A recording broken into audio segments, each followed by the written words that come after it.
عمرك حسيت انك عايز تعمل كل حاجة في نفس الوقت؟ يعني تمسك كتاب تقراه وتسمع محاضرة وتكتب افكارك وخططك المستقبلية وتقول لنفسك مش عايز اضيع وقت، بس بعد شوية تلاقي طاقتك خلصت ومفيش قدامك غير السرير ترمي نفسك عليه.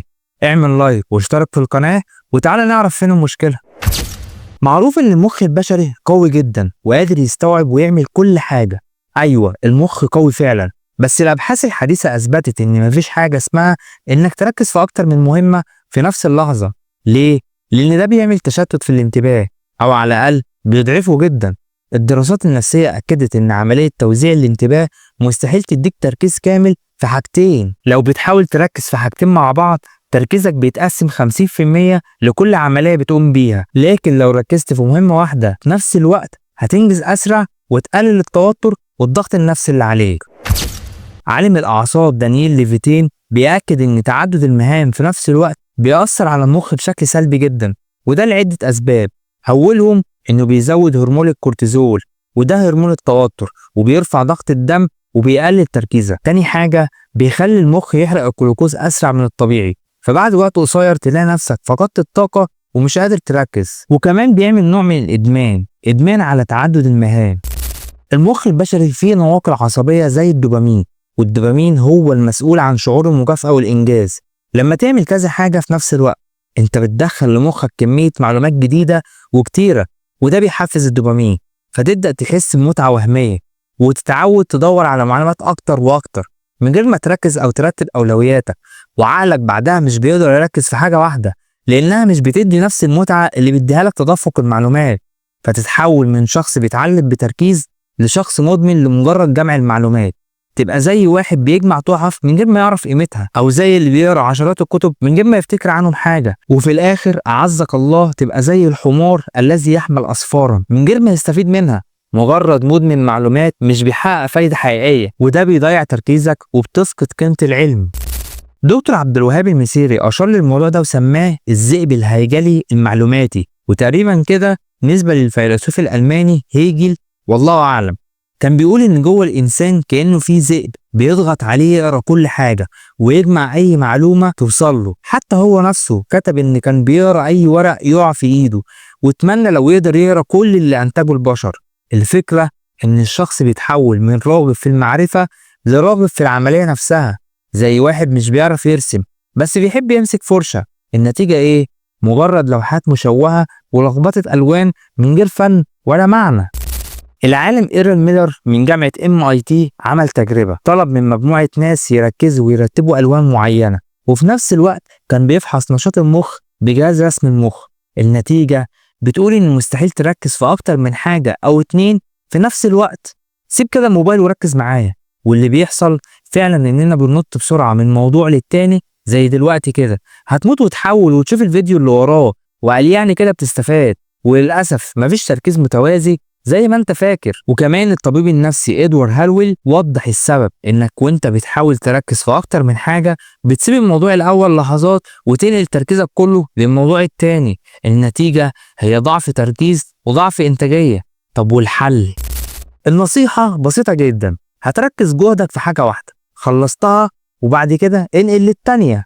المعرفة زي البناء، خطوة فوق خطوة. علشان تفهم كتاب لازم الاول تتعلم القراءة، وعلشان تحل معادلة لازم الأول تتعلم الأرقام والرابط اللي ما بينهم. لكن اللي بيحاول يعمل كل حاجة مرة واحدة البناء بتاعه بيقع بسرعة، إنما اللي بيبني واحدة واحدة بيبني على أساس متين. في شكل تاني من تعدد المهام ممكن يكون مفيد، زي الرسم العشوائي وانت بتذاكر أو بتسمع حاجة. دراسة بريطانية انتشرت في مجلة لينست قالت إن الرسم العشوائي بيساعد على التركيز وبيقلل التوتر، لأنه بيشغل شبكة عصبية في المخ وبيقوي التفكير.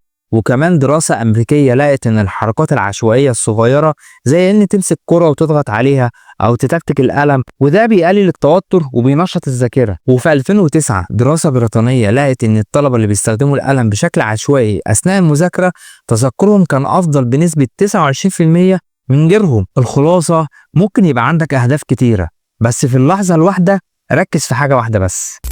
ساعات كتير بيبقى عندنا مهام فوق دماغنا، حاجات ورا بعضها ومش عارفين نبدأ منين، فهنقوم عاملين زي الطيار الآلي كده شغالين وخلاص من غير ما نوقف ونسأل نفسنا ايه الأهم دلوقتي؟ أدي وقتي لمين؟ وابدأ بإيه. وطبعا ده بيزود التوتر والضغط. طب الحل إيه؟ الحل إننا نبص للحاجات اللي في إيدينا بنظرة موضوعية، يعني بالعقل مش بالعاطفة. في دراسة اتعملت في بريطانيا واستراليا سنة 2016، جابوا مجموعة ناس وقالوا لهم عندكم مشروعين لازم تنجزوهم. واحد من المشاريع باين كده إنه منظم وسهل، والتاني باين إنه معقد وصعب واحتمال نجاحه ضعيف. المكافأة كانت 10 سنت لو خلصت المشروعين، ونص المكافأة لو خلصت واحد بس. الجميل بقى إنهم كانوا عارفين إن المشروع السهل نسبة نجاحه 80%، أما المشروع الصعب فنسبة نجاحه 20% بس. فطبيعي الناس تختار إيه؟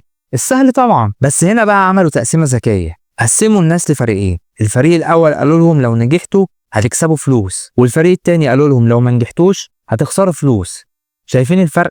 الأول تحفيزه إنه يكسب، والتاني تحفيزه هو خوف من الخسارة.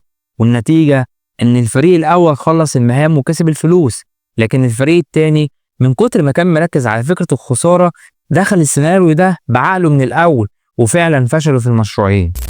علماء النفس قسموا الأهداف لنوعين: ابروتش جول وافويدنج جول. الابروتش جول هدف ايجابي زي هبدا دايت علشان اوصل لوزن صحي واحافظ على نفسي. طب الافويدنج جول هدف سلبي زي هبدا دايت علشان ما بقاش شكلي وحش وما يجيليش امراض. الدراسه البريطانيه اللي اتعملت سنه 2014 لقت ان الاهداف السلبيه بتخلي التوتر والقلق يزيد، لكن لو غيرت صياغه هدفك بشكل ايجابي التحفيز بيزيد والانجاز بيبقى اسهل. وقت الضغوط والتوتر بيبقى صعب جدا تحدد اولوياتك، علشان كده في دراسة أمريكية اقترحت فكرة الفصل الشعوري emotional distancing. يعني إيه؟ يعني تحاول تبعد نفسك شعوريا عن الموقف وتفكر بعين تانية. إزاي؟ اللي هو زي ما بيقولك كده بتخرج من الموضوع وتطلع من فوق تبص عليه. أو تخيل نفسك بعد 10 سنين، ساعتها كنت هتشوف إيه الأولوية. تخيل لو مكانك شخص غريب، إيه اللي هيكون أهم؟ أو اعتبر الموقف كله مجرد خيال، هتشوف إيه الأولوية. وبعدها تصنف مهامك: ألف ده هيكون مهم جدا، ب ده هيكون مهمته أقل، وهكذا. خلص ألف الأول وبعدين ب، وهكذا. دي الطريقة اللي بتعمل الفرق بين الناجحين وغيرهم. الخلاصة يا جماعة إن النجاح مش إنك تعمل كل حاجة في وقت واحد، النجاح إنك تركز في الحاجة الصح في الوقت الصح وتديها كامل طاقتك. ساعتها هتنجز وهتحس فعلا بقيمة اللي بتعمله. اعمل لايك واشترك في القناة وفعل زر الجرس عشان يوصلك كل جديد إن شاء الله. والسلام عليكم ورحمة الله وبركاته.